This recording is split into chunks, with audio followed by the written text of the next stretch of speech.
Hi everyone. तो आज की इस वीडियो में हम हिस्ट्री ऑफ इंग्लिश लिटरेचर को पढ़ने वाले हैं। ठीक है, हिस्ट्री ऑफ इंग्लिश लिटरेचर का ये पार्ट टू होगा। पार्ट टू, क्योंकि इसके पहले हमने 150 फैक्ट्स देख लिया था। ठीक है, 150 फैक्ट्स देख लिया था, जो इसके पहले एक पार्ट गया था। आज का ये सेकेंड पार्ट है। सो स्टार्ट करते हैं सेशन को और जुड़े रहिएगा मेरे साथ। फर्स्ट टाइम जो चैनल को वॉच कर रहे हैं, चैनल को सब्सक्राइब कर लें, वीडियो को लाइक एंड शेयर ज़रूर कर दिया करें। एंड फीडबैक बहुत ज़रूरी है, तो फीडबैक भी अपना दे दिया करें। ठीक है, वीडियो के लास्ट में जब आपको सेशन अच्छा लग रहा हो, कंटेंट अच्छा लग रहा हो, तो आप अपना फीडबैक भी दे दिया करें, क्योंकि आपके फीडबैक से ही मोटिवेशन मिलता है। सिर्फ कहने के लिए नहीं है, ठीक है, सिर्फ कहने के लिए नहीं है कि हाँ मैम ये कहती हैं मोटिवेशन। सच में मोटिवेशन मिलता है आपके फीडबैक से। ठीक है, जब आप मेरे लिए टाइप करते हो ना, थैंक यू ही लिखते हो, जब मेरे लिए आप टाइप करते हो ना थैंक यू लिख के, तो वो जो मोमेंट है, मतलब वो थोड़ा सा मोमेंट आप मेरे लिए निकालते हो, तो वो मेरे लिए बहुत कीमती है। जो आप मेरे लिए करते हो, टाइप करते हो, तो इसीलिए आपके फीडबैक की बहुत ज़रूरत है। आपके फीडबैक से ही सच में मोटिवेशन मिलता है। ये रियलिटी है, ये झूठ नहीं है कि ऐसे सिर्फ बोलने की बातें हैं। ठीक है, तो अपना फीडबैक ज़रूर दिया करें। चलिए स्टार्ट करते हैं सेशन को। आज की क्लास का फर्स्ट फैक्ट है, और इसके पहले अगर जो मतलब ये सेकंड वीडियो जो बच्चे देख रहे होंगे, इसके पहले मैंने 150 फैक्ट करा दिया है हिस्ट्री ऑफ इंग्लिश लिटरेचर, जो यूट्यूब पे ही मिलेगी आपको। और ये आज ये जो है ना, ये सेकंड पार्ट है। ठीक है, सो स्टार्ट करते हैं सेशन को। फर्स्ट मतलब आज की क्लास का फर्स्ट फैक्ट है, who is considered the first professional female writer in England. तो इंग्लैंड की पहली प्रोफेशनल फीमेल राइटर किसे माना जाता है? तो किसे माना जाता है? एफ्रा बेन को माना जाता है। एफ्रा बेन कौन थी? ये 17वीं सेंचुरी की एक बहुत ही इम्पॉर्टेंट प्लेराइट थी, पोइटेस थी और नॉवेलिस्ट थी। ठीक है, 17वीं सेंचुरी मीन्स रेस्टोरेशन पीरियड। ठीक है, तो ये ध्यान रखना है। और इन्हें इसलिए फर्स्ट प्रोफेशनल फीमेल कहा जाता है क्योंकि इन्होंने अपने समय के सामाजिक बंधनों को तोड़कर राइटिंग को ही अपनी आजीविका का साधन बना लिया। इससे पहले भी महिलाएं शौकिया तौर पर लिटरेचर लिखती थीं, लेकिन एफ्रा बेन ने ये साबित किया कि एक महिला भी राइटिंग से पैसे कमा सकती है। तो इनका सबसे फेमस प्ले है द रोवर। ठीक है, द रोवर, ये ध्यान रखना है। नेक्स्ट वन पे आएंगे, द टर्म है objective correlative was coined by T S. Eliot to describe what. तो ये मैंने कितनी बार ही पढ़ाया, ऑब्जेक्टिव कोरिलेटिव। ये जो शब्द है ना, इसको टी.एस. इलियट ने क्या चीज़ को बताने के लिए किया है। इसको क्वाइन टी.एस. इलियट ने ही किया है। ऑब्जेक्टिव कोरिलेटिव को कहाँ पे किया है? हैमलेट एंड हिज प्रॉब्लम में किया है। हैमलेट एंड हिज प्रॉब्लम कब आता है? 1919 में आता है। इस वर्क में इन्होंने ऑब्जेक्टिव कोरिलेटिव कहा है।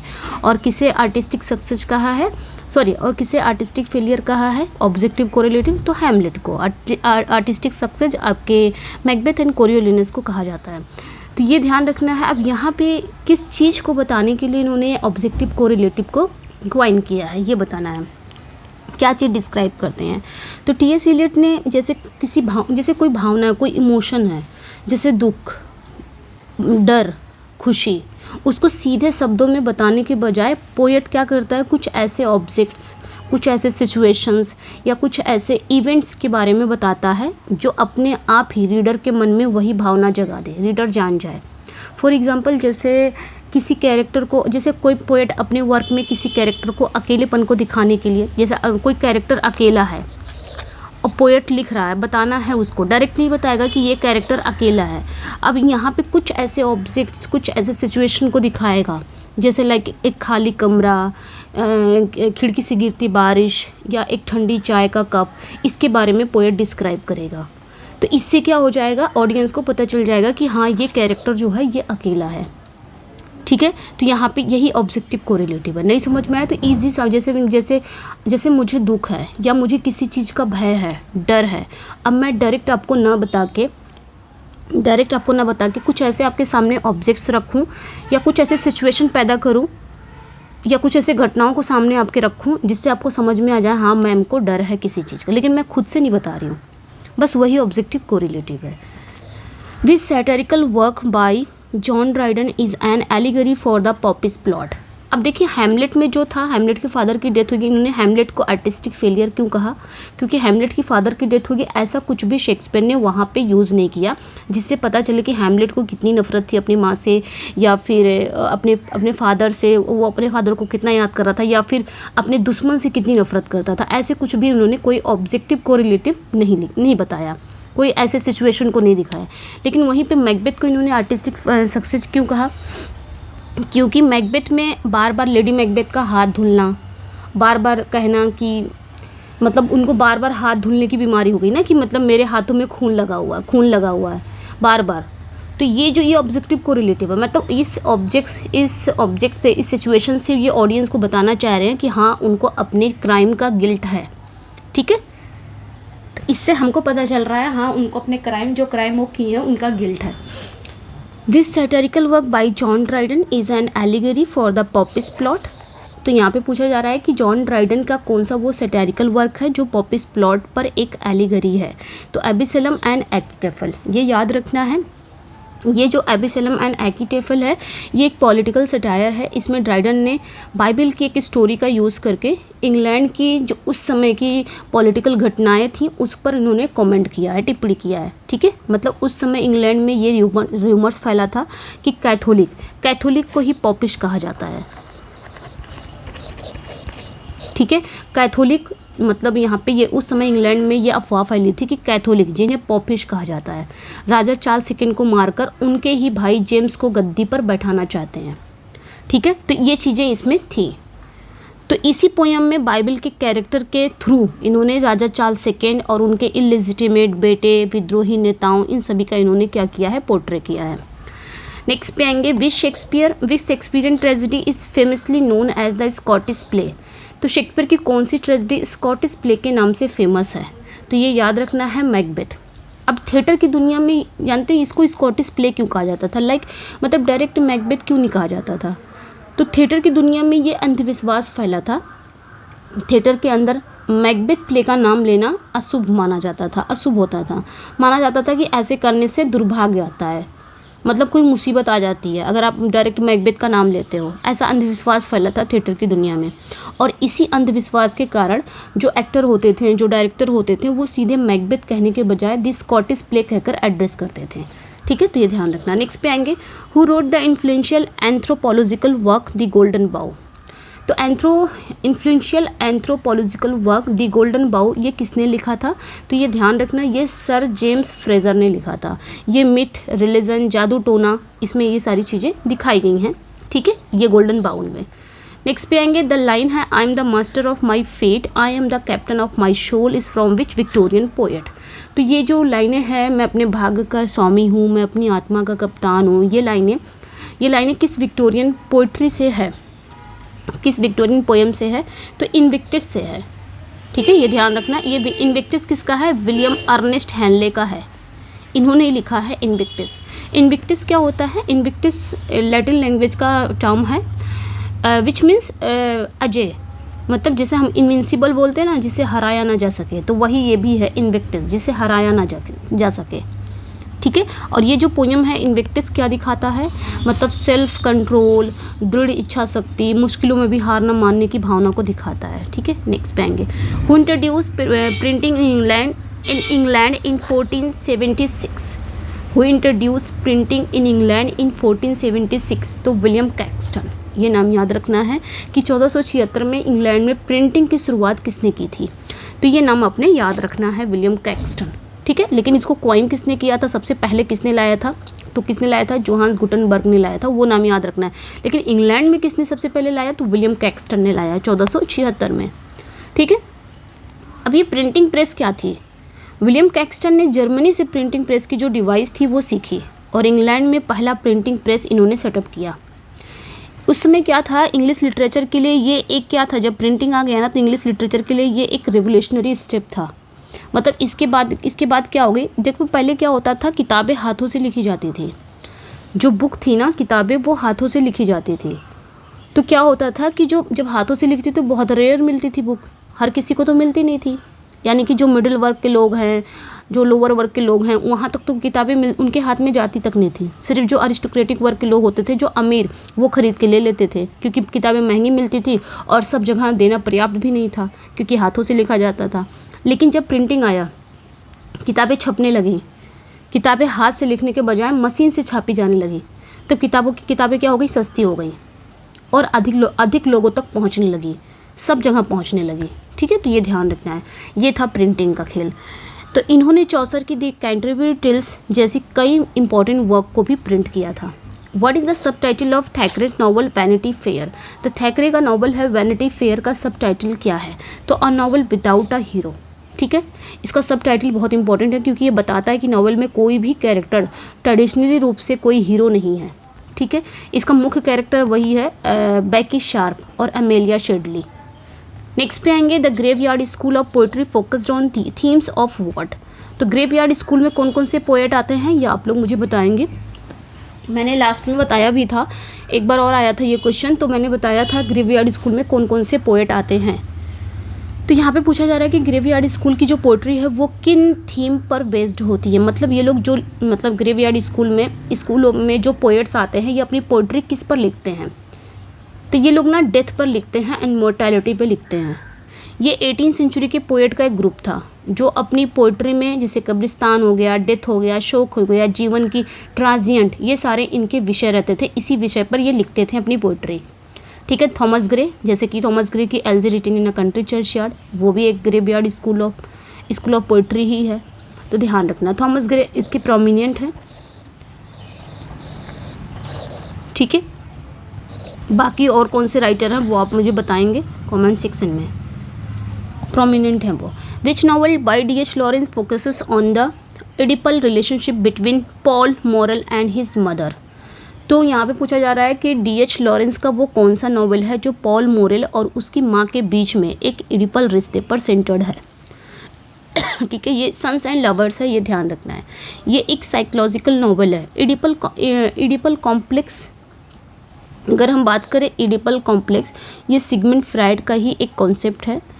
ये क्या होता है, जिसके अनुसार एक बेटे का अपने माँ के प्रति ज़्यादा लगाव होता है और अपने पिता को वो दुश्मन समझता है। ठीक है, उस रूप में देखता है। तो इस नॉवल में भी जो पॉल मोरेल है, ये भी अपने माँ के साथ एक मजबूत रिश्ता है इसके साथ, लेकिन एक घुटन भरे रिश्ते में बंधा है। नेक्स्ट पे आएंगे in poetry what is the couplet of 2 lines in iambic hexameter called? तो अगर पोइट्री में पूछा जाए कि पोइट्री में 2 लाइन्स का जो कपलेट है, 2 लाइन्स कपलेट है और वो हेक्सामीटर में है, आयम्बिक हेक्सामीटर में, तो उसे हम क्या कहेंगे, अलेक्जेंड्राइन कहेंगे। 2 लाइन्स और दोनों एक दूसरे से राइम करती है तो ये कपलेट है, और आयम्बिक पेंटामीटर में है तो कपलेट है, ये तो समझ में आया। लेकिन अगर यही 2 लाइन का जो कपलेट है, ये दोनों राइम करती हैं और हेक्सामीटर में होती है, क्या कहलाएंगे, अलेक्जेंड्राइन। नेक्स्ट पे आएंगे who is the protagonist of Jane Austen pride and prejudice? तो यहाँ पे बताना है कि जेन ऑस्टिन के वर्क में प्राइड एंड प्रेजुडिस में मेन कैरेक्टर कौन है? तो मेन कैरेक्टर कौन है, एलिजाबेथ बेनेट है। ठीक है, नेक्स्ट पे आएंगे the angry young man were a group of which decades British writers? तो एंग्री यंग मैन किस डिकेड्स के, मतलब किस डिकेड के ब्रिटिश राइटर का एक समूह था? तो 1950s, ये ध्यान रखना है। ये जब वर्ल्ड वार सेकेंड के बाद ब्रिटिश प्ले राइट और नॉवलिस्ट का एक ग्रुप था। ठीक है, ध्यान रखना है। नेक्स्ट पे आएंगे what name is given to the fictional narrator of sir Walter Scott's Waverley novels? तो अगर हम बात करें यहाँ पे सर वॉल्टर स्कॉट के वेवरली नॉवेल्स का, वो फिक्शनल कैरेक्टर का नाम क्या है जो हमेशा वो देते हैं? जैसे सर वॉल्टर स्कॉट का ये नॉवल है वेवरली, तो वेवरली नॉवेल्स के फिक्शनल नरेटर को क्या नाम दिया गया है? ठीक है, तो उनका नाम क्या दिया है, जेडिडिया क्लिशबोथम। ये जेडिडिया क्लिशबोथम, ये नाम याद रखना है, बोथम। सर वॉल्टर स्कॉट ने अपनी कई हिस्टोरिकल नॉवल को रिप्रेजेंट करने के लिए एक फिक्शनल एडिटर और नरेटर का यूज़ करते हैं। ठीक है, जब भी अपने नॉवल को मतलब अपने नॉवल के लिए ये क्या करते हैं, एक फिक्शनल कैरेक्टर का यूज़ करते हैं, फिक्शनल नरेटर का यूज़ करते हैं, ताकि कहानी को एक ना पुराना रूप दिया जाए। तो जेडिडिया क्लिशबोथम एक ऐसा ही ये फिक्शनल स्कूल मास्टर और पैरिश क्लर्क है जो इन कहानियों को रीडर के सामने प्रेजेंट करता है। John Galsworthy is best known for which series of novel to the Forsyte Saga. Next पे आएंगे what is the term for a figure of speech that combines two contradictory terms, जैसे like living dead. तो उस figure of speech को क्या कहेंगे जहाँ पे दो कॉन्ट्राडिक्ट शब्द जोड़े जाते हैं, लाइक लिविंग डेड, तो ऑक्सीमोरोन है ना, ये तो सभी को पता है। ऑक्सीमोरोन एक ऐसा फिगर ऑफ स्पीच है जिसमें दो ऐसे शब्द रखे जाते हैं, दो ऐसे अपोजिट शब्द एक साथ रखे जाते हैं जिनके अर्थ एक दूसरे से क्या है, विलोम है। मैंने भी बताया कि दो अपोजिट वर्ड्स एक साथ रखे जाते हैं, ठीक है। For example open secret, sweet sorrow, ठीक है, स्वीट सॉरो, मीठा दर्द, मीठा दर्द कैसा होता है ना, sweet sorrow. Definitely may be, ये भी है, डेफिनेटली मे बी, डेफिनेटली, फिर मे बी, मतलब निश्चित रूप से, फिर शायद। Which famous essay by Virginia Woolf argue for women's need for financial and intellectual freedom. तो यहाँ पे पूछा जा रहा है कि वर्जीनिया वुल्फ का वो कौन सा फेमस एसे है जो महिलाओं के लिए फाइनेंशियल और इंटेलेक्चुअल फ्रीडम पर, मतलब फ्रीडम की आवश्यकता पर तर्क देता है। तो are rooms of one's own, ये था वर्जीनिया वुल्फ का। ये फेमिनिस्ट लिटरेरी क्रिटिसिज्म का एक मौलिक लेशन था जिसमें उल्फ कहती हैं, उल्फ ये तर्क देती हैं कि इतिहास में महिलाओं को महान ग्रेट लिटरेचर लिखने के लिए इसलिए रोका गया क्योंकि उनके पास अपनी खुद की जगह, ठीक है, अपनी खुद की यानी कि अपना पैसा नहीं था। तो उनका फेमस स्टेटमेंट था कि एक महिला के पास पैसा और अपना एक कमरा होना चाहिए अगर वो लिटरेचर लिखना है उसे। तो नेक्स्ट पे आएंगे the Byronic hero is characterize by being what. तो बायरोनिक हीरो की क्या विशेषताएं हैं। बायरोनिक हीरो तो लॉर्ड बायरन के लिए जाने जाते हैं ना, तो बायरोनिक हीरो की विशेषताएं क्या है, उसके कैरेक्टराइज क्या है। तो ये एक लिटरेरी कैरेक्टर का टाइप है जो पोएट लॉर्ड बायरन और उनके कैरेक्टर से जुड़ा है।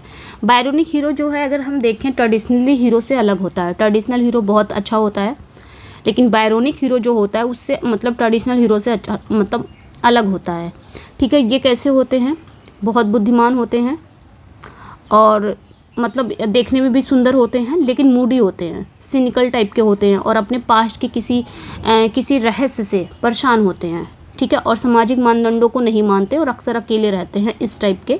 तो ब्रूडिंग होते हैं यानी कि उदास होते हैं, रिबेलियस होते हैं, विद्रोही थोड़ा होते हैं, और एलाइनेटेड यानी कि समाज से अलग थलग रहते हैं ये लोग। जैसे कि आप फॉर एग्जांपल आप देख सकते हो उदरिंग हाइट का जो हीथ क्लिफ है वो भी है, ठीक है। नेक्स्ट वन पे आएंगे who wrote the picaresque novel the adventure of Roderick Random. तो picaresque novel the adventures of Roderick Random किसने लिखा है। ये एक पिकारेस्क नॉवल है, ठीक है, the adventure of Roderick random, ये किसने लिखा है। तो टोबियास स्मॉलेट ने लिखा है, ध्यान रखना है, ये टोबियास स्मॉलेट ने। ये भी एक पिकारेस्क नॉवल है, ठीक है। पिकारेस्क नॉवल क्या होता है, जिसका हीरो बहुत धूर्त टाइप का होता है। पिकारो मतलब देखने में सुंदर होता है, मतलब अट्रैक्टिव होता है लेकिन लोअर क्लास का होता है, लोअर क्लास का पर्सन होता है, पिकारो होता है, ठीक है। चलिए आगे बढ़ते हैं, ठीक है। तो ये ध्यान रखना वो पिकारेस्क नॉवल होता है, मतलब ये जो मतलब बहुत धूर्त टाइप का होता है, अट्रैक्टिव होता है, लोअर क्लास का होता है, और पिकारो होता है मतलब जो अपनी बुद्धि के बल पर भ्रष्ट समाज में ही जीवित रहता है। कोई करप्ट समाज रहेगा उसमें वो अपने बुद्धि के बल पर जीता है। तो ये नावल जो होता है ना, पिकारेस्क नावल जो होता है, ये एपिसोडिक होता है, ठीक है, ये ध्यान रखना है क्योंकि एपिसोड में इसकी स्टोरी बताई जाती है, एपिसोडिक होता है, ठीक है, ये ध्यान रखना है। यानी इसमें कई छोटी छोटी घटनाओं की सीरीज होती हैं, ओके। तो ये रॉडरिक रैंडम भी 18वीं सेंचुरी के ब्रिटिश समाज पर एक सटायर था, एक व्यंग था। नेक्स्ट पे आएंगे what is the purging of emotions like pity and fear in the audience of tragedy is called. तो ट्रेजेडी के ऑडियंस में पिटी एंड फियर जैसी इमोशन के पर्जिंग को क्या कहा जाता है। तो क्या कहा जाता है, कैथारसिस कहा जाता है, ठीक है। तो कैथारसिस जो होता है ना, ये जो कॉन्सेप्ट है ये ग्रीक एक फिलोसोफर थे अरिस्टोटल, उन्होंने अपनी बुक्स पोएटिक्स में दी थी। इनके अनुसार क्या था कि जब ऑडियंस स्टेज पर किसी ट्रेजिक हीरो को मुश्किल में यानी कि परेशानी सहते हुए देखते हैं तो उनके लिए ना दया आती है और अपने लिए फियर फील करते हैं, ठीक है। और लास्ट में क्या होता है, प्ले के लास्ट में यही इमोशंस एक चरम पर पहुंचकर बाहर निकल जाती है, तो जिससे ऑडियंस को एक इमोशनली शुद्धि और राहत का अनुभव होता है। टी.एस. इलियट का the Waste Land is dedicated to which poet, तो किस पोएट को डेडिकेटेड है, एजरा पाउंड को। तो एजरा पाउंड जो टी.एस. इलियट के काफ़ी करीबी दोस्त थे और बहुत बड़े पोएट भी थे, एडिटर भी थे। इन्होंने क्या किया था, वेस्टलैंड काफ़ी बड़ी थी, तो वेस्टलैंड की जो मैन्युस्क्रिप्ट है इन्होंने उसको छोटा कर दिया, उसको एडिट किया और छोटा कर दिया, काफ़ी छोटा कर दिया। ठीक है, तो ये ध्यान रखना, काफ़ी छोटा करके तब पब्लिश हुआ था, और यही योगदान की वजह से इलियट इन्हें क्या कहते हैं, ठीक है, अभी मैं बता रही, इल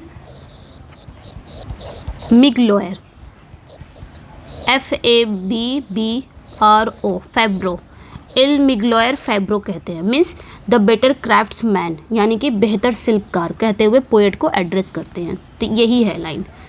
if winter comes can spring be far behind is final line of which poem. तो ये लाइनें कहाँ पे आती हैं, if winter comes can spring far behind the final line of which poem, तो ode to the West Wind की line है बाई P.B. शैले। तो ये आपने ध्यान रखना है, इफ़ विंटर कम्स, अगर सर्दियाँ आती हैं तो can spring be far behind, यहाँ पे सर्दियाँ का मतलब क्या होता है, विनाश, निराशा, और सर्दी के बाद मतलब जीवन में मुश्किल, दुख, और दुख के बाद क्या आता है, एक आशा की किरण आती है, एक खुशी आती है। तो यहाँ पे स्प्रिंग को इन्होंने आशा, वही आशा का आना निश्चित लिखा है कि दुख के बाद एक खुशी ज़रूर आती है, मुश्किल के बाद आसानी ज़रूर हो जाती है। Joseph Conrad heart of darkness is a critic of what. तो जोसेफ कॉनरेड का हार्ट ऑफ डार्कनेस ये किस चीज़ की आलोचना है, तो यूरोपियन क्लोनियलिज्म इन अफ्रीका। ठीक है, अफ्रीका में जो यूरोपीय क्लोनियलिज्म थे उनकी आलोचना है। ठीक है, नेक्स्ट पे आएंगे, who are the first official poet laureate of England, तो जॉन ड्राइडन। अगर फर्स्ट ऑफिशियल पूछा जाए तो जॉन ड्राइडन है। ये कब बने थे, 1668 में, ये ध्यान रखना है। लेकिन इनके पहले बेन जॉनसन जैसे पोएट्स को पहले मेंशन मिलती थी, लेकिन वो अनऑफिशियल थे, ये ऑफिशियल है। What is the term for a novel tracing moral psychological development from childhood to maturity, तो इसे बिल्डुंग्सरोमान कहेंगे। कितनी बार मैंने ये पढ़ाया है ना, चाइल्डहुड टू मेच्योरिटी तक जो जर्नी को दिखाए, ऐसा नॉवेल जो बचपन से लेके एक मेच्योर लेवल तक की जर्नी को दिखाए, तो उसे हम क्या कहते हैं, बिल्डुंग्सरोमान कहते हैं। जैसे फॉर एग्जाम्पल चार्ल्स डिकेंस का डेविड कॉपरफील्ड। ठीक है, तो ये ध्यान रखना है। और अगर यूथ से लेके मेच्योरिटी तक दिखाए, ऐसा कौन सा नॉवेल होगा जो यूथ से लेके मेच्योरिटी तक की यात्रा को दिखाता हो, उसे कुंस्टल रोमान कहते हैं। तो ये ध्यान रखना है। Which poet laureate wrote the charge of the light brigade, तो किसने ये लिखा है, किस पोएट ने ये लिखा है, the charge of the light brigade. तो नाम याद रखना है, अल्फ्रेड लॉर्ड टेनिसन ने लिखा है। ठीक है, तो अल्फ्रेड लॉर्ड टेनिसन जो थे वो महारानी विक्टोरिया के शासनकाल में सबसे लंबे समय तक पोएट लॉरियट बने हैं। ठीक है, और ये पोएट जो है ना, ये पोएट्री जो है, ये पोएम जो है ना, ये वाली charge of the light brigade, ये जो पोएम है ना, ये क्रीमियन वॉर के दौरान ही एक रियल घटना पर बेस्ड है। ठीक है, नेक्स्ट पे आएंगे, Mrs Malaprop humorous misuse of words appears in which play. तो मेलाप्रोपिज्म शब्द कहाँ से आया, यहीं से जान लीजिएगा, मेलाप्रोपिज्म। ठीक है, तो द राइवल्स बाय शेरिडन, यानी कि मिसेज मेलाप्रॉप जो शब्दों को रिडिकुलस मिसयूज की, मतलब शब्दों के रिडिकुलस मिसयूज के लिए जानी जाती हैं, किस प्ले में दिखाई देते हैं, तो शेरिडन के द राइवल्स में। ठीक है, तो मिसेज मेलाप्रॉप जो है ये 18वीं सेंचुरी के एक कॉमेडी प्ले की एक बहुत ही, आप क्या बोल सकते हो, मतलब एक ऐसी कैरेक्टर हैं, इनकी आदत है कि ये अक्सर किसी शब्द की जगह उससे मिलते जुलते किसी गलत अर्थ वाले शब्द का यूज़ करती हैं। शब्दों के इस तरह के गलत यूज़ को अब उन्हीं का नाम पर क्या पड़ गया है, मेलाप्रोपिज्म। ठीक है, इन्हीं के नाम पर पड़ गया है मेलाप्रोपिज्म। ओके, तो ये ध्यान रखना है, इन्हीं के नाम पर पड़ा है मिसेस मेलाप्रोप, क्योंकि ये खुद शब्दों को इधर उधर कर देती थी। यानी कि इनको बोलना अगर है, इनको बोलना चाहिए, फॉर एग्ज़ाम्पल जैसे मैंने कहा, इनको बोलना चाहिए इल्लेजिबल। ठीक है, इलेजिबल, लेकिन ये इसकी जगह पे इससे मिलता जुलता वर्ड बोल देंगे इलिटरेट। ठीक है, इलिटरेट, तो थोड़ा सा रिडिकुलस हो गया कि नहीं हो गया। या फिर आप बोल सकते हो पिनेकल की जगह पे पाइनएप्पल बोल दें, पिनेकल की जगह पे पाइनएप्पल बोल दें, तो ये क्या है, ये सब मैलाप्रोप करती थी और इन्हीं के नाम पर मैलाप्रोपिज्म पड़ा। ये अब यही वर्ड पड़ जाता है कि अगर इसकी जगह पर पिनेकल की जगह पे पाइनएप्पल बोल दें या इलिजिबल की जगह पर इलिटरेट बोल दें, तो ये क्या है, मैलाप्रोपिज्म है। ठीक है, तो ये ध्यान रखना है। मतलब गलत वर्ड का मतलब किसी शब्द की जगह उससे मिलते जुलते उसके गलत अर्थ वाले शब्द का यूज़ कर देना, वो होता है मैलाप्रोपिज्म। नेक्स्ट पे आएंगे, टेड ह्यूज की poetry collection of Crow features which trickster figure. तो अब क्रो है, ये ध्यान रखना। टेड ह्यूजेस की पोएट्री कलेक्शन को क्रो में कौन सा वो ट्रिकस्टर फिगर है, तो क्रो ही है। ठीक है, crow from the life and songs of the crow 1970 में आया था। 1970 में आया था। टेड ह्यूजेस का एक फेमस और बहुत ही इफेक्टिव पोएटिक कलेक्शन है। इसमें ये क्रो ही है वो ट्रिकस्टर फिगर। ठीक है, नेक्स्ट पे आएंगे, all animals are equal but some animals are more equal than others is from which book. तो Animal Farm by George Orwell. ठीक है, तो ये एनिमल फॉर्म की ही लाइन है और किसका है, जॉर्ज ऑरवेल का है। ओके, ये लाइन ना नॉवेल के अंत पर उस दीवार पर लिखी जाती है जहाँ पहले जानवरों की समानता 7 रूल, मतलब समानता जो है वो 7 रूल लिखे थे। ठीक है, तो ये जो लाइन है ना उस पाखंड और करप्शन को दिखाती है जो सत्ता में बैठे हैं, जो कम्युनिस्ट लीडर बैठे हैं उनको। Who is the author of grammatology. तो ऑफ ग्रामेटोलॉजी का ऑथर कौन है, जैक्स डेरिडा। ठीक है, कौन है, जैक्स डेरिडा। नेक्स्ट पे आएंगे, ये 2 के लिए जाने जाते हैं, of grammatology Jacques Derrida, deconstruction. ये दोनों के सिद्धांत मतलब जैक्स डेरिडा ना एक फ्रेंच फिलोसोफर थे जो पोस्ट स्ट्रक्चरलिज्म और डिकंस्ट्रक्शन का जो कॉन्सेप्ट है इसके जनक माने जाते हैं। तो ये आपने ध्यान रखना है। ठीक है, और ऑफ ग्रामेटोलॉजी इनकी सबसे फेमस और सबसे इफ़ेक्टिव वर्क में से एक है। इसमें ये क्या करते हैं, इसमें ये वेस्टर्न जो आपका वेस्टर्न फिलोसोफर है उसकी परंपरा की आलोचना करते हैं। नेक्स्ट पे आएंगे, in the Tempest who is the native inhabitant of the island to Caliban. Next पे आएंगे, sprung rhythm Gerard Manley Hopkins is design to imitate what to natural speech patterns. ठीक है, ये ध्यान रखना, स्प्रंग रिदम जिसको जेरार्ड मैनली हॉपकिंस से जुड़ा हुआ है, इन्होंने ही कॉइन किया इसको। ये किसकी नकल करने के लिए डिज़ाइन की गई है, तो नेचुरल स्पीच पैटर्न को। अगर देखें स्प्रंग रिदम में क्या होता है, जैसे कोई ट्रेडिशनल पोइट्री में हम क्या करते हैं, स्ट्रेस और अनस्ट्रेस दोनों सिलेबल को एक निश्चित पैटर्न में गिना जाता है ना, स्ट्रेस और अनस्ट्रेस, स्ट्रेस अनस्ट्रेस, तो दोनों को हम क्या करते हैं, दोनों सिलेबल को एक निश्चित पैटर्न में गिना जा सकता है, जैसे कि आयम्बिक पेंटामीटर वाला। लेकिन हॉपकिंस का ये स्प्रंग रिदम जो है ये केवल क्या करता है, ये केवल किस चीज़ को गिनता है, ये केवल स्ट्रेस सिलेबल को गिनता है। ये ध्यान रखना है, ये केवल स्ट्रेस सिलेबल को ही गिनता है। ठीक है, ये अनस्ट्रेस को छोड़ देता है, सिर्फ स्ट्रेस सिलेबल को ही गिना जाता है और उनके बीच जो अनस्ट्रेस वाले सिलेबल की संख्या वो अलग हो जाती है। तो मतलब उसको नहीं काउंट किया जाता, सिर्फ स्ट्रेस सिलेबल, यानी कि स्ट्रेस सिलेबल के बाद कई अनस्ट्रेस सिलेबल भी आते हैं लेकिन उसको काउंट नहीं किया जाता है, सिर्फ स्ट्रेस सिलेबल को। तो ये ध्यान रखना है। ठीक है, नेक्स्ट पे आएंगे, who wrote the Gothic novel the monk. ये एक गॉथिक नॉवल है, द मॉन्क किसने लिखा है, तो ये जो नॉवल है ना ये मैथ्यू लुविस ने लिखा है। ठीक है, ठीक है, द मॉन्क किसने लिखा है, मैथ्यू लुविस ने लिखा है, तो ये ध्यान रखना है। नेक्स्ट पे आएंगे, what is the name of the first part of John Milton paradise lost. तो जॉन मिल्टन के पैराडाइज लॉस्ट के फर्स्ट पार्ट का क्या नाम है, तो ऐसा कुछ नाम नहीं है, बस कहा गया है इट्स इन 12 बुक्स। ठीक है, होमर के इलियड, वर्जिल के एनीड जैसे क्लासिकल एपिक्स की परंपरा का पालन करते हुए मिल्टन ने पैराडाइज लॉस्ट को पार्ट्स लेसन्स या पार्ट्स में नहीं बल्कि बुक में डिवाइड किया है। ठीक है, इसलिए इसका पहला जो एडिशन आता है 10 बुक्स में वो कब आता है, 1667 में with 10 books. Okay, with 10 books originally. Second edition जो आता है वो कब आता है, 1674 में विद 12 बुक्स। तो मतलब होमर की इलियड, वर्जिल के एनीड वो लोग भी एपिक लिखते हैं, तो वो लोग क्या किया या फिर लेसन्स या पार्ट्स में बांट दिए, लेकिन ये क्या करते हैं, ये बुक्स में डिवाइड कर दिए हैं। तो ये ध्यान रखना है।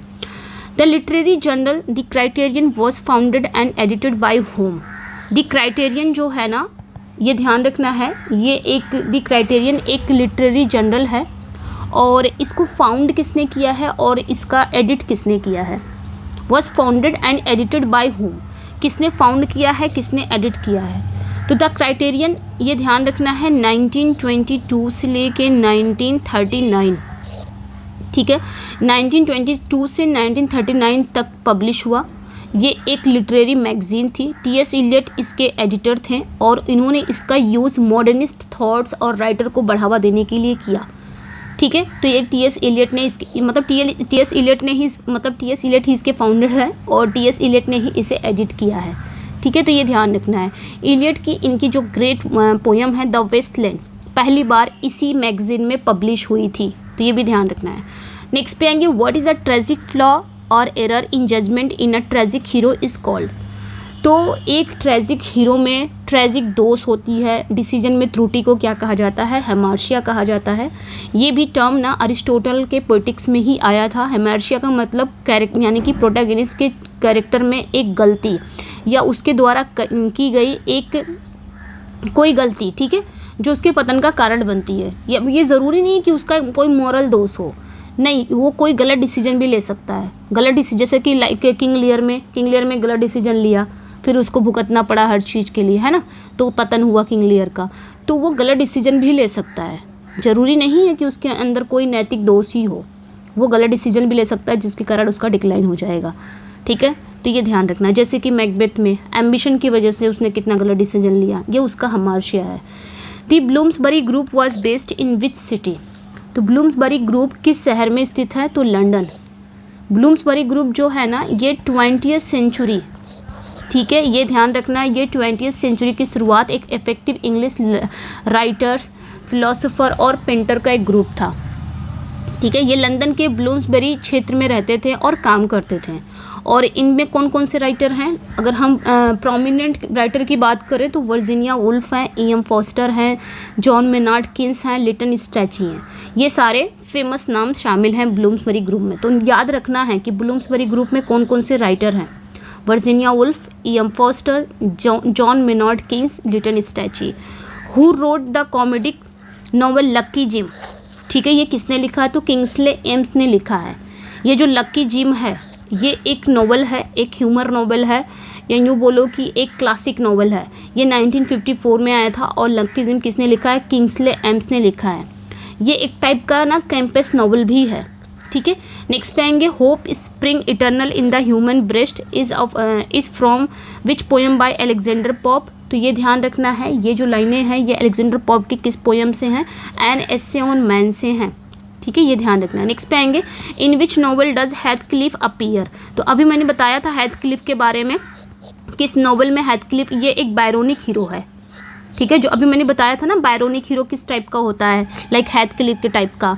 तो किस नॉवल में हेथक्लिफ आता है, तो Wuthering Heights by Emily Bronte, ठीक है। नेक्स्ट पे आएंगे, नेक्स्ट वन पे आएंगे which movement champion by F.R. Leavis emphasize close textual analysis. तो F.R. लेविस का वो कौन सा मूवमेंट है जो क्लोज टेक्सचुअल एनालिसिस पे जोर देता है, ठीक है। तो कौन सा मूवमेंट है, तो प्रैक्टिकल क्रिटिसिज्म इसे कहा जाएगा या न्यू क्रिटिसिज्म। ये 20वीं सेंचुरी का एक लिटरेरी क्रिटिसिज्म था, एक बहुत ही इम्पोर्टेंट स्कूल था। इसका मेन सिद्धांत ये है ना कि किसी भी लिटरेरी वर्क का मूल्यांकन केवल टेक्स्ट के भीतर, यानी कि कोई टेक्स्ट है, अगर आप किसी लिटरेरी वर्क का मूल्यांकन कर रहे हो तो केवल किसका मूल्यांकन करो, टेक्स्ट यानी कि पाठ, यानी कि लेसन के अंदर जो उसके एलिमेंट्स हैं, like words, like allegory, metaphor, structure, उसके आधार पर उसका एनालिसिस करना चाहिए, ना कि इस टेक्स्ट को किसने लिखा है, राइटर की जीवनी, उसके इंटेंशन, बाहरी जानकारी पे बिल्कुल नज़रअंदाज कर देना चाहिए कि किसने ये टेक्स्ट लिखा है, जिस राइटर ने लिखा उस राइटर की जीवनी, उसके इंटेंशन क्या थे, ये सारी चीज़ों पे ध्यान नहीं देता है। ये प्रैक्टिकल क्रिटिसिज्म, जिसे न्यू क्रिटिसिज्म भी कहा जाता है, ये सिर्फ किस पे ध्यान देता है, टेक्स्ट के अंदर जो एलिमेंट्स है उसका एनालिसिस करना चाहिए, और इसे ही the words on the page दृष्टिकोण भी कहा जाता है। A speech where a character alone on stage reveals innermost thoughts is एक स्पीच जिसे स्टेज पर अकेला कैरेक्टर अपने इनर थॉट्स को रिवील करता है उसे सोलिलोकी कहा जाता है, ठीक है। तो ये ध्यान रखना है, सोलिलोकी ये भी एक ड्रामेटिक डिवाइस है जिसका यूज़ ऑडियंस को सीधे एक कैरेक्टर के थॉट्स, एक कैरेक्टर के इमोशन को बताने के लिए किया जाता है कि एक कैरेक्टर जो ऑडियंस को एक कैरेक्टर के दिल में क्या चल रहा है वो बताने के लिए किया जाता है। कैरेक्टर ऐसा व्यवहार करता है जैसे कोई और उसे नहीं सुन रहा है, तो ये मोनोलॉग से अलग है। ठीक है, ये ध्यान रखना। मोनोलॉग जो अन कैरेक्टर एड्रेस स्पीच है, मतलब ये क्या करता है। ठीक है, तो ये मोनोलॉग से अलग है, साइड से अलग है, बाकी सबसे अलग है, ये सोलिलोकी है। ठीक है, नेक्स्ट पे आएंगे। Sir Thomas Browne is known for what ornate style. तो सर थॉमस ब्राउन किस ऑर्नेट स्टाइल के लिए जाने जाते हैं? Complex ornate prose. ठीक है, ये ध्यान रखना है, मतलब कॉम्प्लेक्स और ऑर्नेट प्रोज, बहुत ही अलंकृत प्रोज के लिए जाने जाते हैं। सर थॉमस ब्राउन ये 17वीं सेंचुरी के एक चिकित्सक थे, एक राइटर थे। इनकी जो प्रोज स्टाइल बहुत ही स्पेसिफिक थी। ठीक है, नेक्स्ट पे आएंगे। और इनका फेमस वर्क ये है Religio Medici. Who wrote never let me go 2005। ये किसने लिखा है? नेवर लेट मी गो, ये किसने लिखा है? तो नाम याद रखना है, काजुओ इशिगुरो। ठीक है, काजुओ इशिगुरो एक ब्रिटिश नॉवेलिस्ट हैं जिन्होंने 2017 में लिटरेचर का नोबेल पुरस्कार भी मिला है इनको। तो नेवर लेट मी गो एक डायस्टोपियन साइंटिफिक नॉवल है, नैरेटिव नॉवल है। ठीक है, never let me go. The revival of Irish literature around in 1910 period is known as. तो 1890 से लेकर 1910 का जो पीरियड है उसके आसपास आयरिश लिटरेचर का रिवाइवल को क्या कहा जाता है? ठीक है, तो इस पीरियड को क्या कहा जाता है? 1890 से लेकर 1910 का जो पीरियड है, ये आयरिश लिटरेचर का रिवाइवल को क्या कहा जाता है? तो आयरिश लिटरेरी रिवाइवल या सेल्टिक ट्विलाइट, ये एक राष्ट्रवादी मूवमेंट था जिसका उद्देश्य इंग्लिश लैंग्वेज में एक स्पेसिफिक आयरिश लिटरेचर का निर्माण करना था। ठीक है, तो ये ध्यान रखना है। इसमें जो मेन है ना W.B. येट्स हैं, ये नाम याद रखना है, इनके मेन W.B. येट्स हैं और एक नाम है लेडी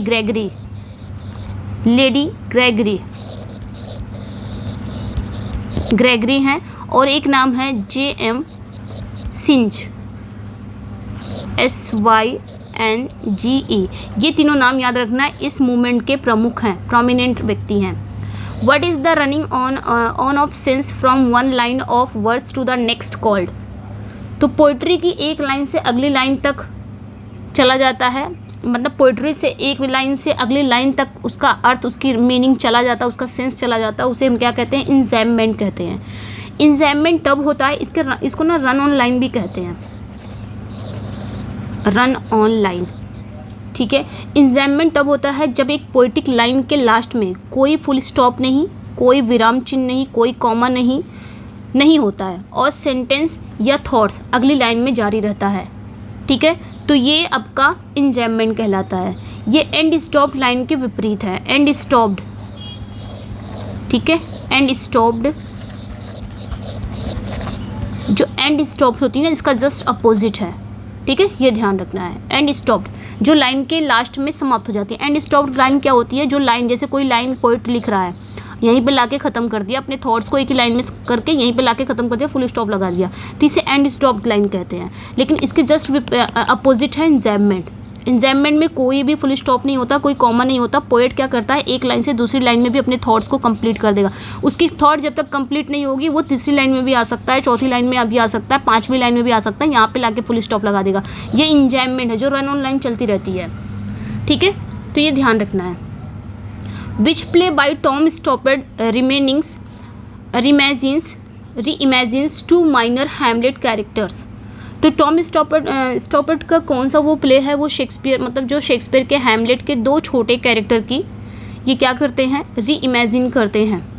तो रोजनक्रांज एंड गिल्डस्टन आर डेड, ये इनका वर्क है।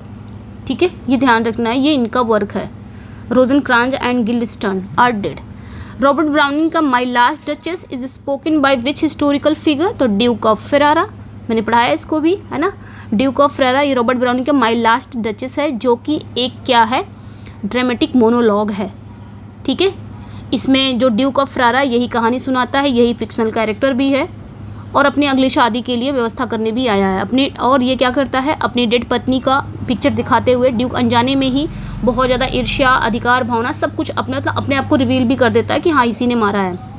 Who wrote a vindication of the right of women, ये किसने लिखा है, a vindication of the right of women. तो इनका नाम है मैरी वुllstonecraft, इन्होंने लिखा है। ठीक है, नेक्स्ट पे आएंगे। ये आई थिंक ये 1792 में पब्लिश हुआ था। मॉडर्न नारीवाद के शुरुआती सबसे इम्पोर्टेंट वर्क्स में से एक है। ठीक है, इसमें इन्होंने क्या बताया है, इसमें इन्होंने राइट की बात की, महिलाओं को ना पुरुष के समान तर्क संगत शिक्षा मिलनी चाहिए। जैसे पुरुषों को शिक्षा मिलती है उसी तरह महिलाओं को भी सेम मिलनी चाहिए, ताकि वो समाज में अपना पूरा योगदान दे सकें।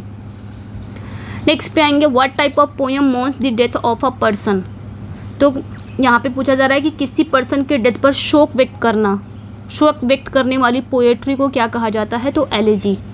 ठीक है, एलेजी सभी को पता है, लाइक एलेजी मिल्टन की लिसिडस एलेजी है, पेस्टोरल एलेजी है, और शैली की एडोनिस वो भी पेस्टोरल एलेजी है, और इन मेमोरियम मैथियन नोल की थायरिसिस वो भी पेस्टोरल एलेजी है, एल्फ्रेड लॉर्ड टेनिसन का इन मेमोरियम वो एलेजी है। डेनियल डिफो की mall Flanders detail a women who is what. तो डेनियल डिफो की मॉल फ्लैंडर्स किस तरह की महिलाओं पर विवरण देती है, तो a thief, prostitute and convict. Mall Flanders 1722 में इंग्लिश के शुरुआती नॉवल में से एक है। इसमें इन्होंने एक ऐसी महिला की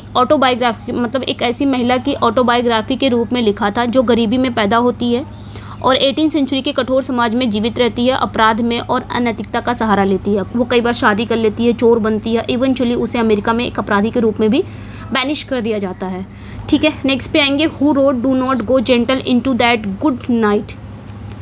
तो किसने लिखा है do not go gentle into that good night, तो याद रखना डायलन थॉमस ने लिखा है। ठीक है, ये 20वीं सेंचुरी के वेल्स पोएट हैं डायलन थॉमस, इनकी सबसे फेमस पोएट्री में से एक है। नेक्स्ट पे आएंगे, a literary work that comically exaggerates a genre is called.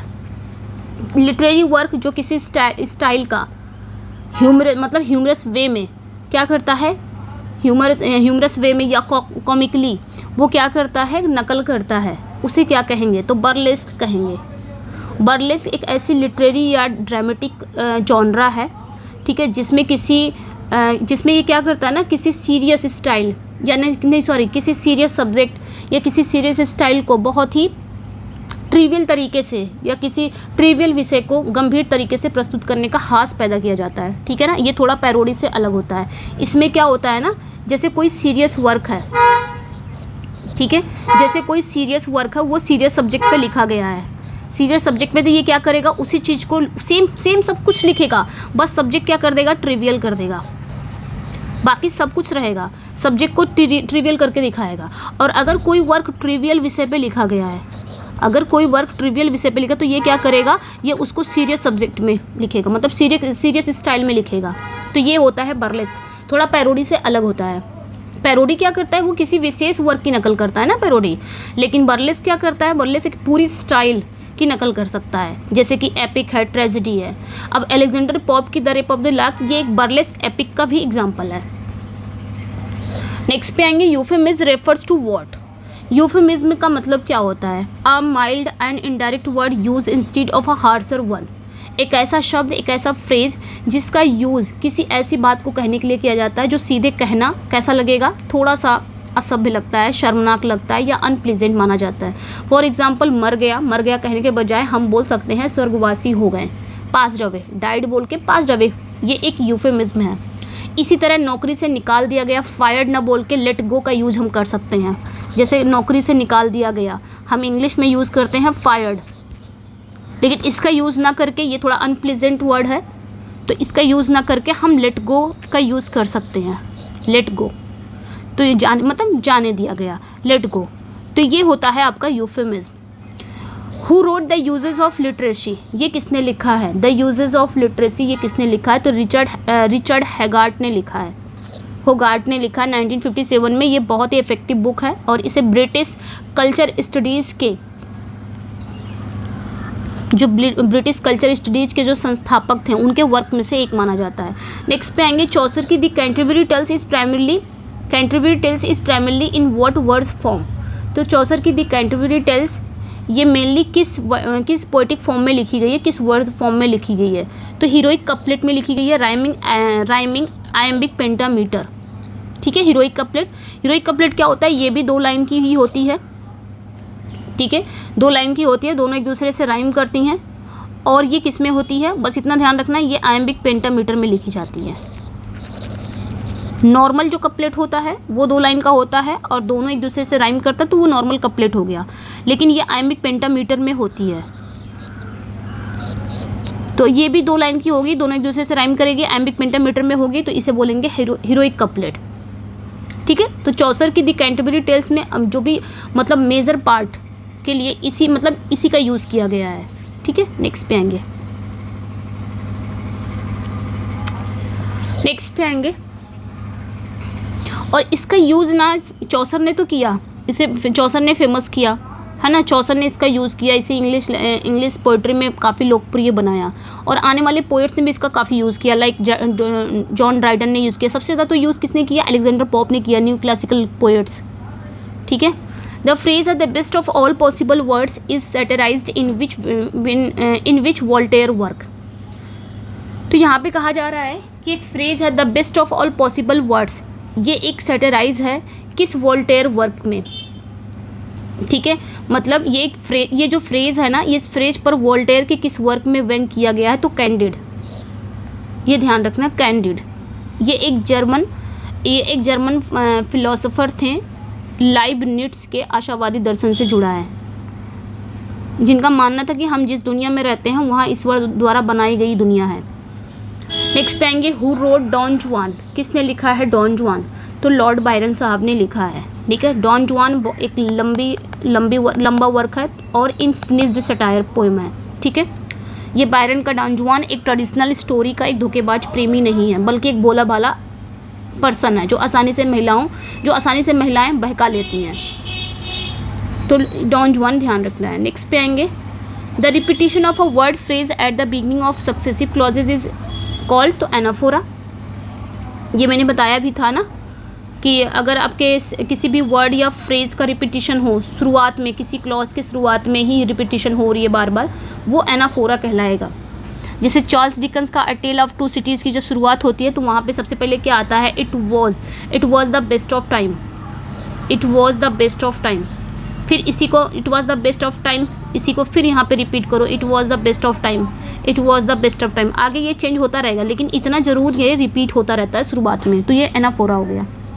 ठीक है, और यही चीज़ें अगर लास्ट में रिपीट होती हैं तो उसे हम क्या बोलते हैं, एपिस्ट्रॉफी बोलते हैं, इसका अपोजिट है। इसे एनाफोरा एपिफोरा भी बोलते हैं। ठीक है, एपिफोरा भी बोलते हैं, लेकिन इसका जस्ट अपोजिट क्या है, एपिस्ट्रॉफी।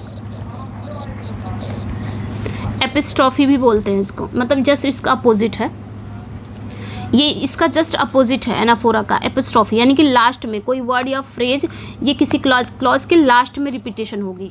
ठीक है, तो ये ध्यान रखना है। और किसी सेंटेंस में, किसी क्लॉज में आपका एनाफोरा भी आ जाए, एपिस्ट्रॉफी आ जाए, तो उसे सिम्प्लोस बोलते हैं। नेक्स्ट क्वेश्चन पे आएंगे Graham Greene novels often explore theme related to which religion. तो ग्राहम ग्रीन का जो नॉवल है वो अक्सर किस रिलीजन से रिलेटेड होते हैं, तो रोमन कैथोलिक्स। ठीक है, रोमन कैथोलिसिज्म।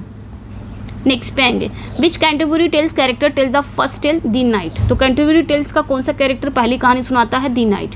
नेक्स्ट पे आएंगे who first applied stream of consciousness to literature. तो यहाँ पे पूछा जा रहा है कि लिटरेचर में स्ट्रीम ऑफ कॉन्शियसनेस का यूज़ सबसे पहले किसने किया था, तो मे सिनक्लेयर ने किया था। ठीक है, मे सिनक्लेयर नाम याद रखना है। और रिवीविंग ड्रोथी रिचर्डसन, और ड्रोथी रिचर्डसन की समीक्षा करते हो, मतलब ये क्या था, मे सिनक्लेयर ने किया था, ये ध्यान रखना है। ये बहुत ही इंपॉर्टेंट पॉइंट है। स्ट्रीम ऑफ कॉन्शियसनेस ये जो शब्द है ये ओरिजिनली अगर देखा जाए तो साइकोलॉजिकल एक विलियम जेम्स थे, उनके द्वारा क्वाइन किया गया है। ठीक है, उनके द्वारा क्वाइन किया गया था, विलियम जेम्स के द्वारा, प्रिंसिपल एंड साइकोलॉजी में।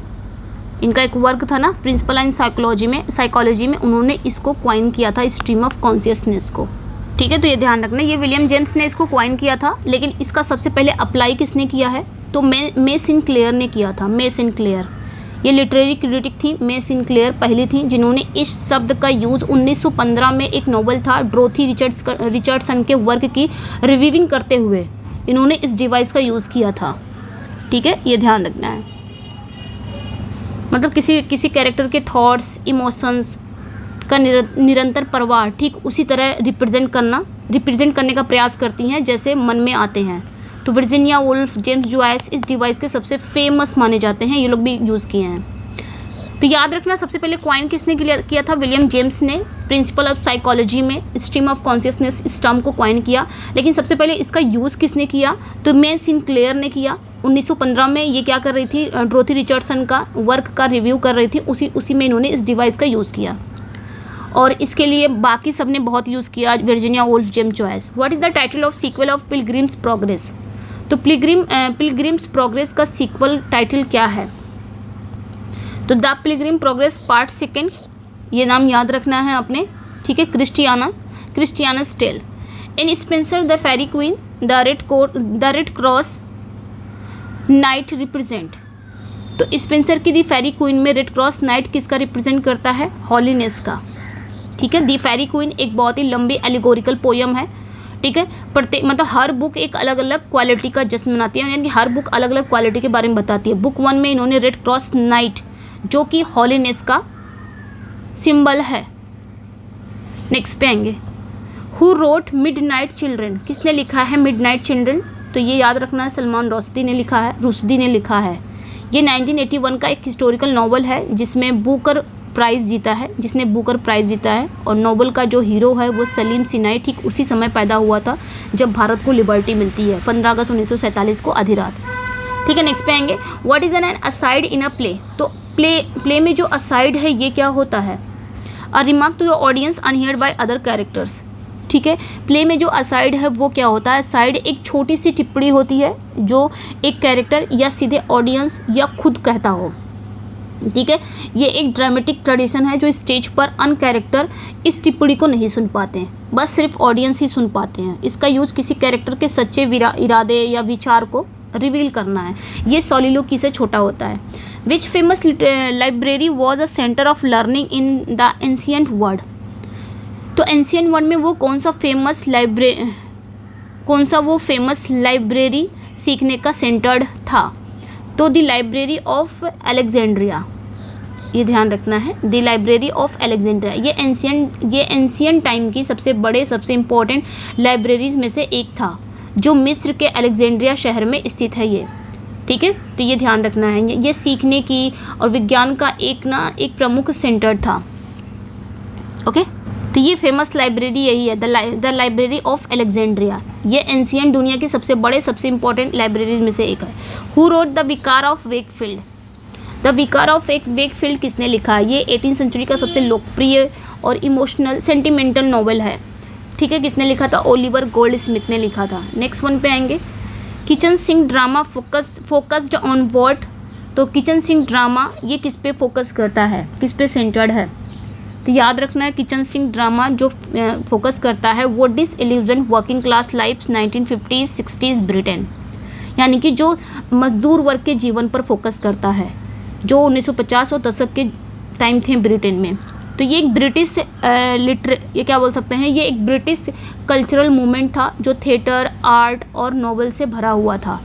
ये यंग मैन मूवमेंट से बहुत अधिक से जुड़ा हुआ है। इसका नाम इस फैक्ट से आता है कि इन प्ले में अक्सर जो मजदूर वर्ग के कैरेक्टर हैं जिनके घरेलू जिंदगी की रियलिटी को दिखाया गया है। ठीक है, हु रोट द टाइगर, किसने लिखा है द टाइगर, तो विलियम ब्लैक ने लिखा है द टाइगर।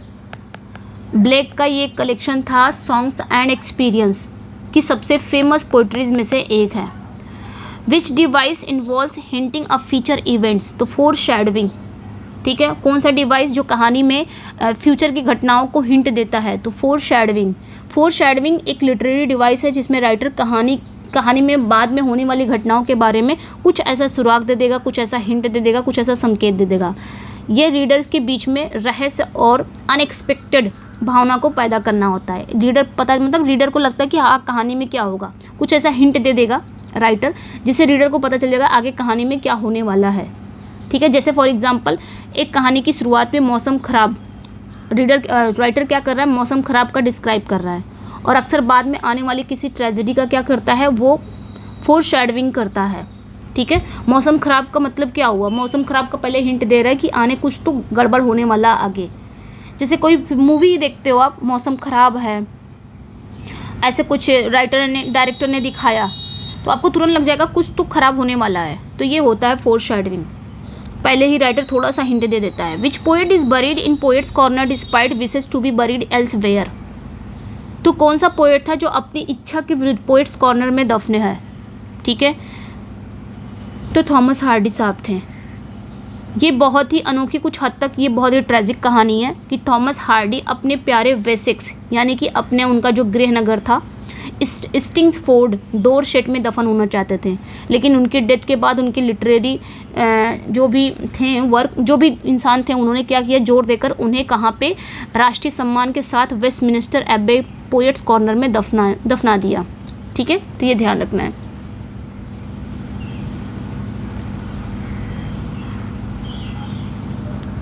तो एक समझौता हुआ था कि उनका जो दिल है, हार्ट, उनके दिल को स्टिंग्सफोर्ड में दफनाया गया, जबकि उनकी जो एसेस थी उसको पोएट्स कॉर्नर में रखा गया।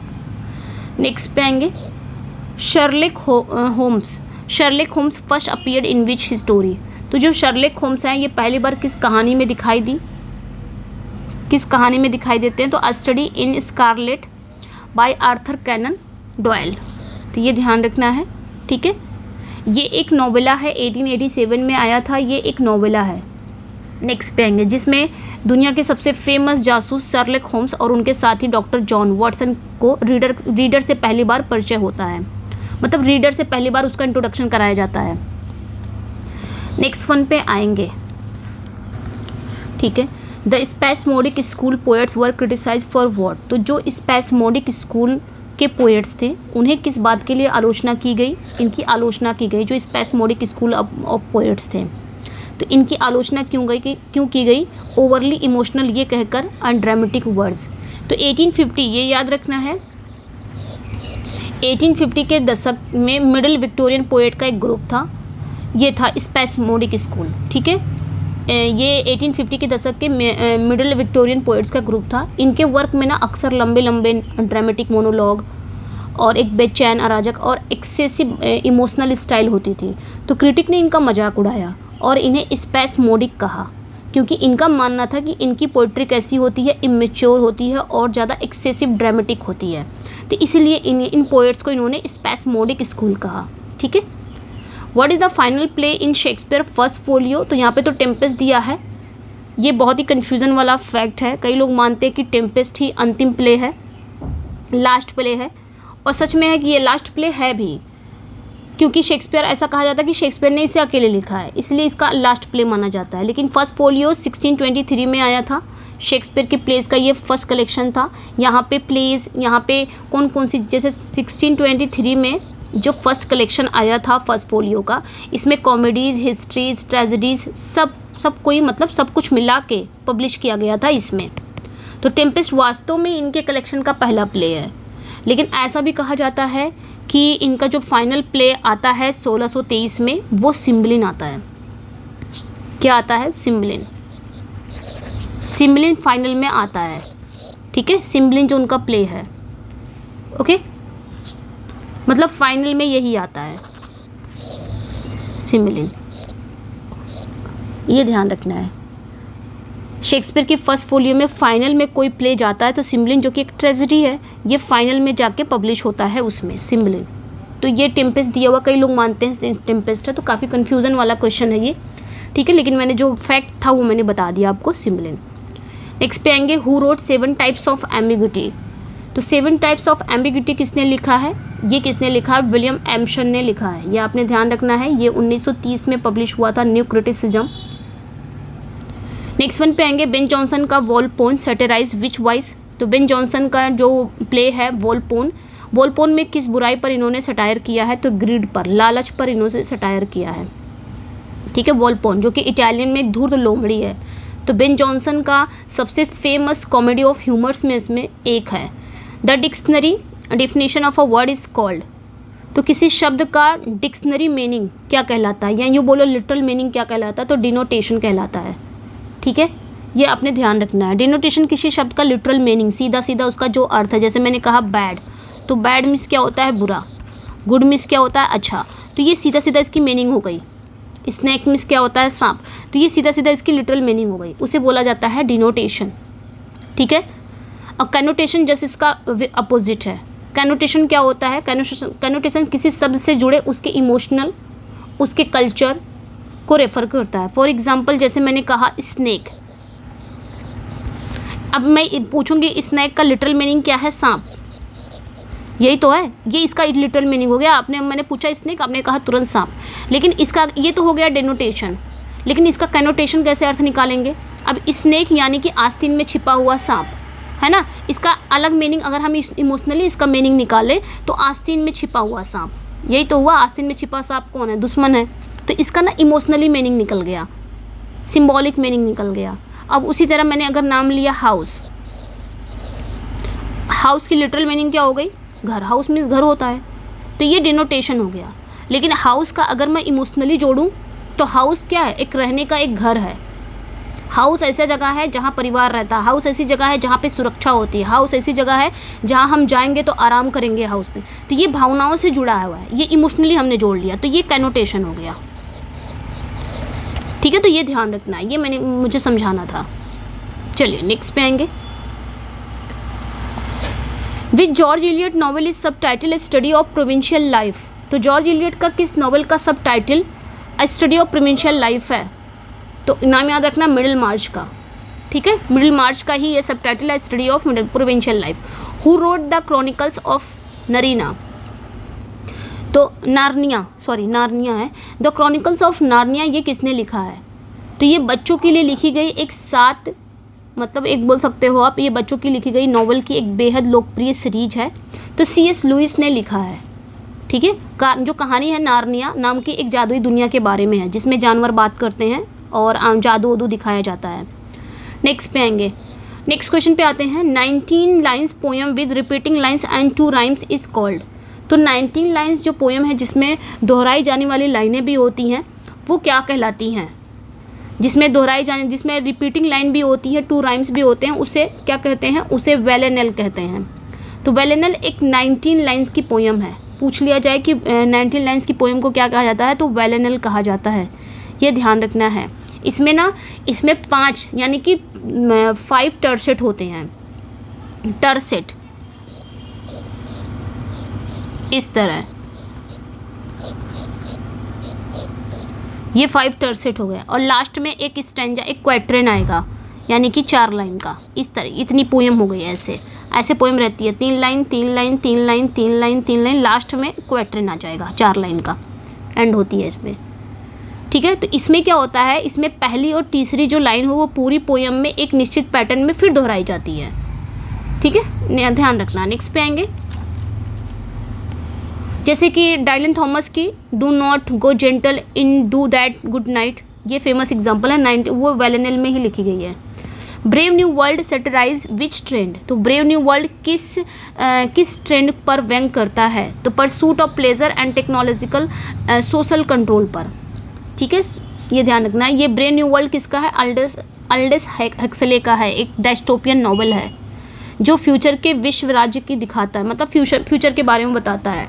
ठीक है, तो ब्रेव न्यू वर्ल्ड ये जो इन्होंने जो टाइटल लिया है अल्डस हक्सले ने, ये कहाँ से लिया है, टेम्पेस्ट के मिरांडा की स्पीच से लिया है।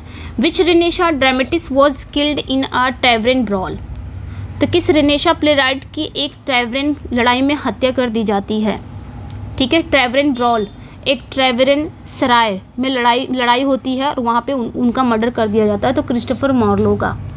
क्रिस्टोफर मार्लो जो शेक्सपियर के कंटेम्प्रेरी थे और फेमस राइटर भी थे, इनकी डेथ केवल 29 साल के थे, ये 29 साल के थे, और उसी समय काफ़ी मिस्टीरियस या बोल सकते हो रहस्यमय सिचुएशन में हुई। इन्हें डेप्टफोर्ड में एक सराय में एक कंट्रोवर्शियल यानी कि एक झगड़ा उगड़ा उनके बीच हो रहा था, किसी के बीच में एक टेवरन ब्रॉल था, वहाँ पे जाते थे सराय में, और वहाँ पे एक विवाद हुआ। उस विवाद के दौरान चाकू मारकर इनको मार दिया गया। तो इनकी डेथ को लेकर कई षड्यंत्र सिद्धांत हैं, जिनमें ये भी शामिल है कि वे सरकारी जासूस थे और उनकी हत्या एक पॉलिटिकल हत्या थी इनकी।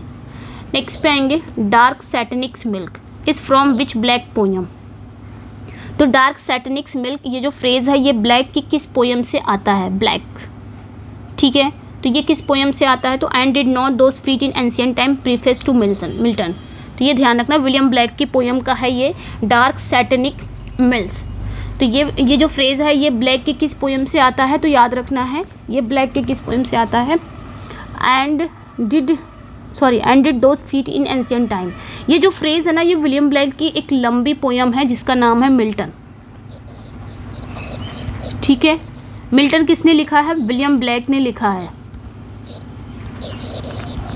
ये ध्यान रखना है। इसी मिल्टन में ही ये फ्रेज़ आता है, okay. Who wrote, next one पे आएंगे, who wrote Schindler's Ark, Schindler list, Thomas Keneally. यानी कि सिंडलर्स आर्क किसने लिखा है, ये किसने लिखा है सिंडलर्स आर्क, तो किसने लिखा है, थॉमस कैनले ने लिखा है। ये 1982 का एक नॉवल है जिसमें बुकर प्राइज जीता था जिसने। नेक्स्ट पे आएंगे, a story with in a story is called, मतलब एक कहानी के अंदर की कहानी को क्या कहा जाता है, तो फ्रेम नैरेटिव कहा जाता है। जो नैरेटिव स्ट्रक्चर, फ्रेम नैरेटिव, ये एक लिटरेरी डिवाइस है जिसमें एक मेन स्टोरी होती है जो एक या एक से अधिक अन्य स्टोरीज़ के लिए एक फ्रेम का काम करती है। जैसे कि कैंटरबरी टेल्स इसका फेमस एग्जांपल है, जहाँ पर वो पिलग्रिम बाहरी कहानी है और जो तीर्थ यात्रा की कहानी है ना वो बाहरी कहानी है, और तीर्थ यात्रा द्वारा सुनाई गई कहानियाँ वो भीतरी कहानियाँ हैं। जैसे कि मैरी शैली की फ्रैंकस्टीन भी एक फ्रेम नैरेटिव है। इन कीट्स की ode to nightingale the birds song symbolize, तो कीट्स का जो ओड टू नाइटिंगेल है, कीट्स का जो ओड टू नाइटिंगेल है, इसमें बताया जा रहा है कि जो बर्ड्स का जो सॉन्ग है वो किसका सिंबल है, तो इमॉर्टैलिटी एंड टाइमलेस ब्यूटी का, ठीक है। यानी कि पोएट बताते हैं बुलबुल का जो गीत है वो सुनकर सब लोग क्या हो जाते हैं, इंथ्रल हो जाते हैं। नेक्स्ट पे आएंगे, who is the author of the Dunciad. The Dunciad के ऑथर कौन है, तो अलेक्जेंडर पॉप है, ये ध्यान रखना है। डंसियार्ड के राइटर कौन है, ये अलेक्जेंडर पॉप है। The technique in medias res means to begin where in the middle of action. Next पे आएंगे, who wrote a clockwork orange, ये किसने लिखा है, क्लॉकवर्क ऑरेंज किसने लिखा है, तो एंथनी बर्गस ने लिखा है, ठीक है। ये 1962 का एक डायस्टोपियन नॉवल है, अ क्लॉकवर्क ऑरेंज, ये एक डायस्टोपियन नॉवल है। नेक्स्ट पे आएंगे, which Irish playwright wrote riders to the sea and the playboy of the western world, तो जी.एम. सिंज। किस आयरिश प्ले राइट ने riders to the sea and the playboy of the western world लिखा है, तो ये इनका work है, किसने लिखा है, तो जी.एम. सिंज ने लिखा है। ये एक आयरिश लिटरेरी रिवाइवल के प्रमुख मेंबर में से एक थे। इनका पूरा नाम क्या था, जॉन मिलिंगटन सिंज। ये एक आयरिश लिटरेरी रिवाइवल थे। A short witty paradoxical statement is called an, एक छोटा विटी और पैराडॉक्सिकल स्टेटमेंट को क्या कहा जाता है, तो एपिग्राम। एपिग्राम बहुत छोटा होता है, थोड़ा सा विटी होता है, और ये पैराडॉक्सिकल होता है, विरोधाभासी होता है, इसे बोलते हैं एपिग्राम, ठीक है, ध्यान रखना है।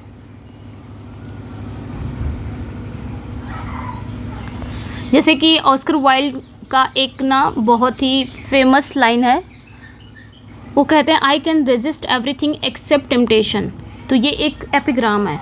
A tale of two cities is set during which event, तो a tale of two cities किस सेट मतलब किस इवेंट के दौरान सेट है, ये किसका है, टेल ऑफ टू सिटीज़, तो ये ध्यान रखना है द फ्रेंच रेवोल्यूशन के दौरान, ओके। चार्ल्स डिकेंस का ये बहुत ही, अ टेल ऑफ टू सिटीज़ किसका है, चार्ल्स डिकेंस का, ये बहुत ही हिस्टोरिकल नॉवेल है जो लंदन और पेरिस में फ्रेंच क्रांति यानी कि फ्रेंच रेवोल्यूशन से पहले और उसके दौरान की घटनाओं पर बेस्ड है। Who wrote the war of the world, किसने लिखा है the war of the world, तो H.G. वेल्स ने लिखा है। The war of the world किसने लिखा है, H.G. वेल्स ने, 1898, ठीक है, ध्यान रखना है। नेक्स्ट पे आएंगे, what is the study of metre rhythm and intonation of a poem called, तो इसे प्रोसोडी कहेंगे। प्रोसोडी क्या होता है, प्रोसोडी पोइट्री की स्ट्रक्चर के सिद्धांतों का स्टडी होता है। इसमें क्या क्या मतलब जो पोइट्री का स्ट्रक्चर है ना उसकी स्टडी करता है। इसमें क्या क्या स्टडी करता है, तो रिदम का स्टडी करता है, राइम का स्टडी करता है, मतलब पोइट्री में जो रिदम है, राइम है, मीटर का स्टडी करता है, मीटर है, ठीक है, राइम स्कीम, रिदम है, राइम स्कीम है, मीटर है, और स्टैंजा